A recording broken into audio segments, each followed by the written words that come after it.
ಎಲ್ಲಾ ಹಾನಿಯಿಂದ ಕೂದಲನ್ನು ರಕ್ಷಿಸುತ್ತೆ. ಬರೀ Amrit noni reach root premium hair oil. Prajwal Revanna ಅವರ ಪ್ರಕರಣ ಸರ್, ಆ ಪ್ರಕರಣದಲ್ಲಿ ಈಗ ದೇವರಾಜೇಗೌಡರು ಅರೆಸ್ಟ್ ಆಗಿದ್ದಾರೆ. ಅವರು ಮಾತನಾಡಿರುವಂತಹ ಒಂದು ಆಡಿಯೋದಲ್ಲಿ ದೊಡ್ಡವರೇ ನಮ್ಮ ಹಿಂದೆ ಇದ್ದಾರೆ, ಅಮಿತ್ ಶಾ ಇದ್ದಾರೆ ಅನ್ನೋರ್ಥದಲ್ಲಿ ಎಲ್ಲ ಮಾತನಾಡಿದ್ದಾರೆ. ಆದ್ರೆ ಬಿಜೆಪಿ ಅವರು ಕಾಂಗ್ರೆಸ್ನವರು ಇದ್ರ ಹಿಂದೆ ಇದ್ದಾರೆ, ಕುಮಾರಸ್ವಾಮಿ ಅವರು ಡಿ ಕೆ ಶಿವಕುಮಾರ್ ಅವರು ಇದ್ರ ಹಿಂದೆ ಇದ್ದಾರೆ ಅನ್ನುವಂತಹ ಮಾತುಗಳೆಲ್ಲ ಕೂಡ ನೋಡಿ. ಭಾಳ ಸ್ಪಷ್ಟವಾಗಿ ತಾವು ಈ ಪ್ರಕರಣವನ್ನು ಆಲಿಸಿದ್ರೆ ಆ ಹೀನಾಯವಾದಂಥ ಕೃತ್ಯ ಮಾಡಿದ್ದು ಪ್ರಜ್ವಲ್, ವಿಡಿಯೋ ಮಾಡಿದ್ದು ಅವರೇ, ಸ್ಟೋರ್ ಮಾಡಿದ್ದು ಮೊಬೈಲ್ನಲ್ಲಿ ಅವರೇ, ತಗೊಂಡಿದ್ದು ಅವ್ರ ಡ್ರೈವರ್, ಕೊಟ್ಟಿದ್ದು ಬಿ ಜೆ ಪಿಯ ಅಧಿಕೃತವಾದಂಥ ಹೊಳೆ ನರಸೀಪುರ ಅಭ್ಯರ್ಥಿಗೆ, ಲೆಟರ್ ಬರೆದಿದ್ದು ದೇವರಾಜೇಗೌಡರು, ಪ್ರೆಸ್ ಮೀಟ್ ಮಾಡಿದ್ದು ದೇವರಾಜೇಗೌಡರು, ಅವರು ಕೆಲವು ಬಿ ಜೆ ಪಿ ವರಿಷ್ಠರಿಗೆ ಕೊಟ್ಟಿದ್ದಾರಂತ ಅವರೇ ಹೇಳಿರೋದು. ಕಾಂಗ್ರೆಸ್ ಎಲ್ಲಿಂದ ಬಂತು? ಯಾಕೆ ಪದೇ ಪದೇ ಇವರು ಬರೇ ಏನು ಡಿ ಕೆ ಶಿವಕುಮಾರ್ ಅವರು, ಸಿದ್ದರಾಮಯ್ಯ ಅವರು ಇವೆರಡೇ ಹೆಸರು ಹೇಳ್ತಾ ಇದ್ರಲ್ಲ.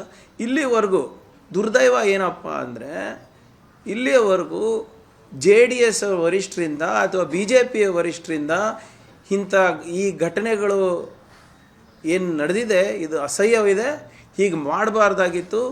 ಇದಕ್ಕೆ ನಾವು ಸರ್ಕಾರಕ್ಕೆ ಸಂಪೂರ್ಣವಾದಂಥ ಬೆಂಬಲ ಕೊಡ್ತೀವಿ. ಇದು ತನಿಖೆಯನ್ನು ಈ ತನಿಖೆ ಮಾಡಲಿಕ್ಕೆ ಅಂತ ಬಾಯಿಂದ ಬರ್ತಾನೆ ಇಲ್ಲಲ್ಲ.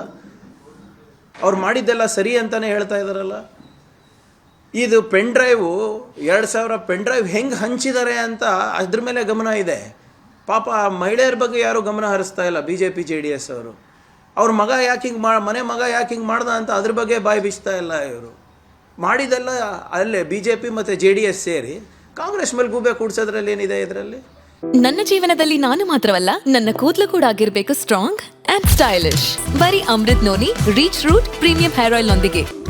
Reach root premium hair oil. ನಿನ್ನೆ ಆಡಿಯೋ ಪ್ರಕರಣ ಅದು ಟ್ರಾನ್ಸ್ಕ್ರಿಪ್ಟ್ ನಾನು ನೋಡಿದೆ. ಭಾಳ ಸ್ಪಷ್ಟವಾಗಿ ಅದರಲ್ಲಿ ದೇವರಾಜೇಗೌಡರು ಹೇಳ್ತಾರೆ, ಬಿ ಜೆ ಪಿ ವರಿಷ್ಠರಿಗೆ ಇದ್ರ ಬಗ್ಗೆ ಸಂಪೂರ್ಣವಾದಂಥ ಮಾಹಿತಿ ಇತ್ತು, ಅವರ ನಿರ್ದೇಶನದ ಮೇಲೆ ನಾನು ಪ್ರೆಸ್ ಮೀಟ್ ಮಾಡಿದ್ದೆ, ಇದೆಲ್ಲ ಗೊತ್ತಿದ್ದು ಕೂಡ ಟಿಕೆಟನ್ನು ಕೊಟ್ಟಿದ್ದು ಬಿ ಜೆ ಪಿ ವರಿಷ್ಠರು. ಯಾಕೆ ಇದು? ಏನೋ ಒಂದು ಕಾರಣ ಇರಬೇಕಲ್ಲ. ಗೊತ್ತಿದ್ದರೂ ಕೂಡ ಯಾಕೆ ಟಿಕೆಟ್ ಕೊಟ್ಟರು? ಕುಮಾರಸ್ವಾಮಿ ಅವರು ಒಬ್ಬ ಪ್ರತಿಷ್ಠಿತ ಚಾನೆಲ್ ಆ್ಯಂಕರಿಗೆ ಯಾವುದೋ ಒಂದು ಇಂಟರ್ವ್ಯೂನಲ್ಲಿ ಹೇಳ್ತಾರೆ, ಅಮಿತ್ ಶಾ ಅವರು ಟಿಕೆಟ್ ಕೊಡಬಾರ್ದು ಅಂತ ಇದ್ರು ಅಂತ. ಯಾಕೆ ಕೊಡಬಾರ್ದು ಅಂತ ಹೇಳಿದರು? ಈ ಅಂಥದ್ದೇನು ವಿಷಯ ಇತ್ತು? ಇದೆಲ್ಲ ಚರ್ಚೆ ಆಗೋದಿಲ್ವ ಕೋರ್ ಕಮಿಟಿನಲ್ಲಿ? ಒಬ್ಬ ಮಾಜಿ ಪ್ರಧಾನಿಯ ಕಾನ್ಸ್ಟಿಟ್ಯೂನ್ಸಿ ಬಗ್ಗೆ ಚರ್ಚೆ ಆಗಲಾರ್ದೆ ಕೊಟ್ರ ನೀವು? ಇದೆಲ್ಲ ಜನರು ಗಮನಿಸ್ತಾ ಇದ್ದಾರೆ. ಯಾರೂ ಕೂಡ ಸಂತ್ರಸ್ತರ ಬಗ್ಗೆ ಮಾತಾಡ್ತಾ ಇಲ್ಲ, ಯಾರೂ ಕೂಡ ದಾರಿ ತಪ್ಪಿದ ಮಗ ಬಗ್ಗೆ ಮಾತಾಡ್ತಾ ಇಲ್ಲ, ಯಾರೂ ಕೂಡ ಇನ್ನೂ ಕೂಡ ಡಿಪ್ಲೊಮ್ಯಾಟಿಕ್ ಪಾಸ್ಪೋರ್ಟನ್ನು ಯಾಕೆ ನೀವು ರದ್ದುಗೊಳಿಸಿಲ್ಲ ಕೇಂದ್ರ ಸರ್ಕಾರದವರು ಅಂತ ಇನ್ನೂ ಹೇಳ್ತಾ ಇಲ್ಲ. ಯಾಕೆ ನಿಮಗೆಲ್ಲ ಗೊತ್ತಿದ್ದು ಕೂಡ ಟಿಕೆಟ್ ಕೊಟ್ರಲ್ಲ ಅದು ಯಾಕೆ ಅಂತ ಹೇಳ್ತಾ ಇಲ್ಲ. ಪ್ರಜ್ವಲ್ ರೇವಣ್ಣಗೆ ನೀವು ಮತ ಹಾಕಿದ್ರೆ ನನಗೆ ಶಕ್ತಿ ತುಂಬಿದಂಗೆ ಮೋದಿಯವರಂತ ಹೇಳಿಕೆ ನೀಡಿದ್ರಲ್ಲ, ಅದು ಯಾಕೆ ಹೇಳಿದ್ರು ಅಂತ ಹೇಳ್ತಾ ಇಲ್ಲ.